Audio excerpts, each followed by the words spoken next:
Hello, hello, hello পার্বত্যবাসীরা, hello বাংলাদেশবাসীরা,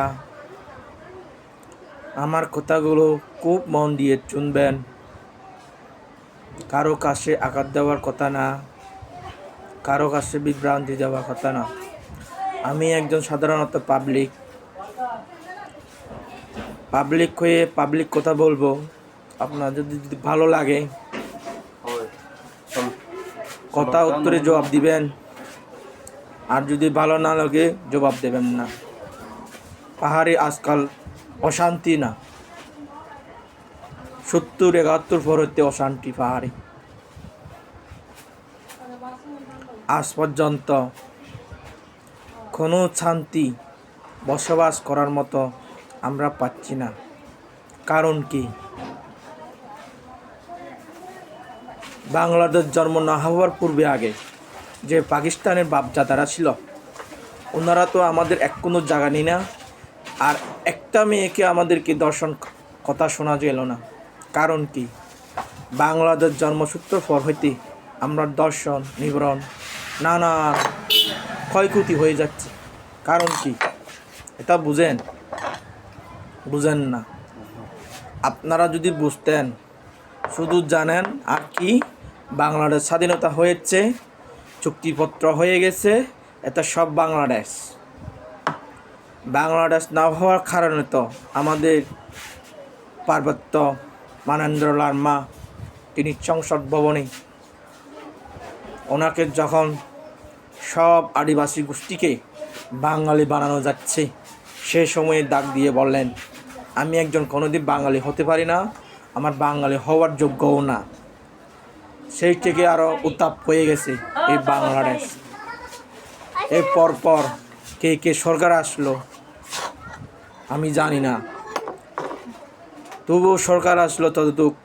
যে সরকার আসলো কেন, সে সরকারকে আমি আমাদের যে পার্বত্য চট্টগ্রাম হাতে নাতে গুছিয়ে দিয়েছেন, তাকে আমি ধন্যবাদ জানাই। এরপরে যে সরকার আসছে, ওনারা তো শুধু ভাবে বাঙালি ভাই বাঙালি চেনে, আর অন্য জাতি চেনে না। বাংলাদেশে কাকে আমরা চেতলা বলি?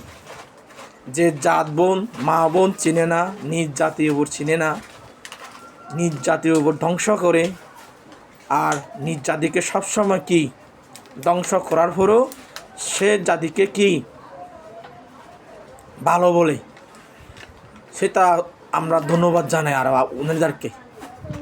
কারা ওনারা এই জিনিসটা সাহসীভাবে ওনাকে উৎসাহিত দিচ্ছেন, সুযোগ দিচ্ছেন, মতামত দিচ্ছেন, বলাবর দিচ্ছেন, সেজন্য ওনা কি দুর্বলতার সুযোগ দিচ্ছেন, আরও শক্তিশালী করে দিচ্ছে। আমরা তো উত্তর দিই না, আমরা উত্তর দেওয়া মানুষ নয়। আর আপনারা বলেন পার্বত্য অঞ্চলে এত অস্ত্র ঝাড়ান কেন? অস্ত্র যদি না থাকতেন, আমাদেরকে আবার 1 সেকেন্ডের ভিতরে কোথায় ফাড়ে দিতেন কেউ জানতো না। বাসা বলে আমাদের কিছু নাই, কারণ একটা অস্ত্র আসে বিদায় আপনাদের হয়তো একবার হলো গায়ে লাগতেছে। হ্যাঁ, এটা তো বলার কোনো ইয়ে নাই।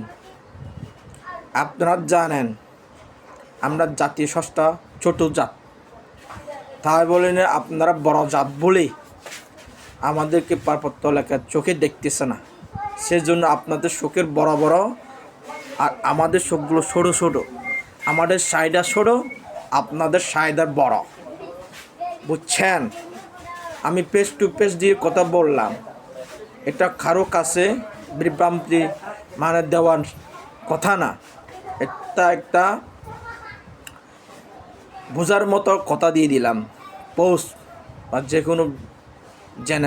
যে কোনো জিনিস একটা বলবেন, আরে কেউ যদি ভালো লাগে বলবেন, আর কেউ যদি ভালো না লাগেন কমেন্ট বক্সে দিয়ে বলবেন আপনি আদিবাসী সন্ত্রাসী, আদিবাসী বদমাশ, চোর, ডায়েট, সন্ত্রাসী। কিন্তু বাঙালিরা করে না। আমরা যে ঢাকা শহরে যে আছে দিলে সন্ত্রাসী হাং করতেছে, অস্ত্র দেশি অস্ত্র দিলে ধরা খাচ্ছে, মাদক দ্রব্য ধরা খাচ্ছে। সব কিছু মিলিয়ে এদের বাঙালিকে দোষ দেবে না, শুধু দেশ দেবে ওই পার্বত্য অঞ্চলকে সব বড় বড় করে। কিন্তু আমাদের দোষ দেওয়ার মানে এত কঠিন, আর ওদেরকে সহজ মনে করে। আর আমি এত কিছু বলতে চাই না, ভুল টুল যদি হয়ে তাই সবাই ক্ষমা দৃষ্টিতে রাখবেন।